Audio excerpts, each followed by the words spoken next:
Oh, hello, and welcome to blog number 4. Yes, we have our South Africa jerseys. Just in case you didn't know, the World Cup happened here. Americans, World Cup is the largest soccer tournament in the world. It was played here in South Africa. Don't even worry, we've got authentic jerseys. Yes, 2010. There's that. Oh, and just so you know, this blog will not be, where am I? There you go. As long as my last blog. So sorry for I think it was 10 minutes. Yeah, listen. Sergio and I will buy you a Mexico jersey, but I feel really dumb asking for it in South Africa. Because we don't even know what it looks like. Yeah. Anyway, so if anyone else wants a jersey, let us know. But we're going to start backwards this week. So week number 4. Today we went to a new church, and then we went to the Durban market afterwards. We just went to Durban and went to a bunch of different markets, bought these sick jerseys, got some of you guys presents. So we're not telling everything. And then we went to the beach, and we laid out, read books, went in the ocean. Until it started raining. And then But it was beautiful. Yes. Absolutely beautiful. Okay, so then Saturday. We went to a Zulu village. Let's start with Friday. Oh my gosh. Sorry. Okay, because Friday and Saturday we spent at a Zulu village. And we slept in grass huts, and we cleaned their floors with cow dung, because that's how they clean them. And what else did we do?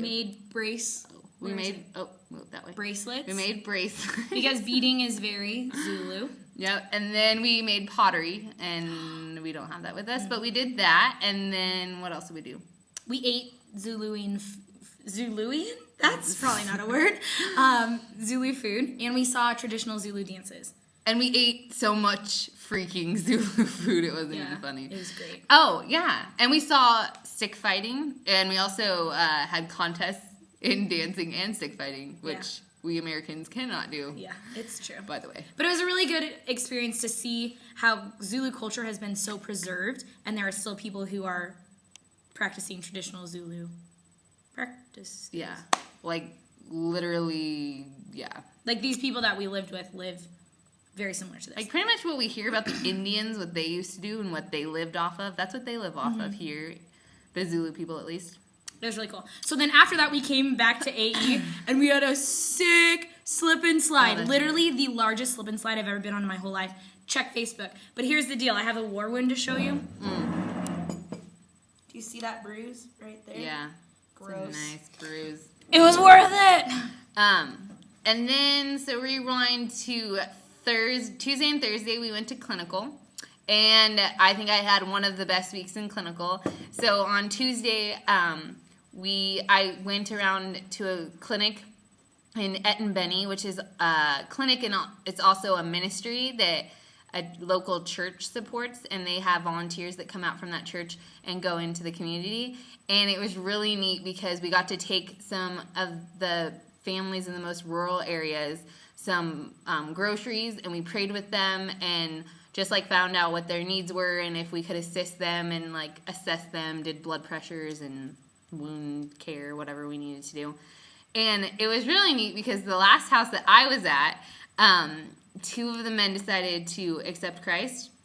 And so we got to lead them in the sinner's prayer. And also, I know one song in Zulu, mind you. And I started like humming / singing it when we were in there. And the lady stopped the other people talking in the room. And she's like, Francie is going to lead us in song. And I don't know if any of you know me, but I do not sing for public enjoyment. So I did, though, and it was really neat. So we're going to sing a little bit. Ageko ofana na Jesu, ageko ofana na ye, ageko ofana na Jesu, ageko ofana na ye. And it continues on and on. But it means there's no one like Jesus. And then, and so we started singing and dancing in the living room with these men, and it was just really neat. They were like, do you know any more? So we got to do that for a little while. And then on Thursday, I met a patient that was actually in the clinic that Megan knows. And she's a patient that's been in there for like 3 weeks or so, and she has a serious form of cancer and also HIV. And so it was just really neat because I got to pray with her, really just like find out what's going on in her life and how we could help her and just encourage her because she doesn't have a lot of friends. And when you're sick in this culture, like people dismiss you and people gossip about you. And especially with HIV, because there's, even though it's so prevalent, there is such a stigma associated with it. And so we got to pray with her and just like tell her like, we're your friends, like I'm your friend, and I want to see you get better, and you have a reason to live because you have a son and you have a life, and like God is not done with you yet. So that was really neat.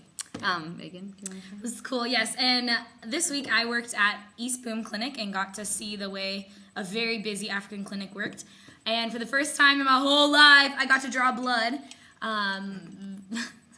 Very powerful experience to be drawing blood that's HIV positive. And it's super interesting for me, at least, thinking about blood. Like, blood is what sustains our life. We need blood to flow through our body. And the thing that is killing these people is inside of this life-giving substance. And the thing that saves us, the blood of Christ. The blood of Christ is killing, his blood is not killing them. No, but it's just, this concept of blood has been very interesting in that there is power in the blood and that we are covered in his blood. But to be drawing blood of these patients, it's crazy. Very good experience. But it's really cool, too, because a lot of our nursing is so much about what are we doing and like what hands-on nursing skills are we doing. And I think that this rotation is teaching us even more, solidifying the fact that there's so much more to nursing than doing nursing. Like sitting and praying with this patient and like listening and valuing them as a human is so much more healing than I think any. Well, and the difference is we're Christian nurses. Like we're God's hands and God's feet. And so anyways, that's a little bit about our week. And we're having so much fun here. Continue praying for us. And we love you guys so much. And tell more people about this because we want to share our story. So if you can link this to your page as well, we want to share it. Okay. Love you guys. Bye.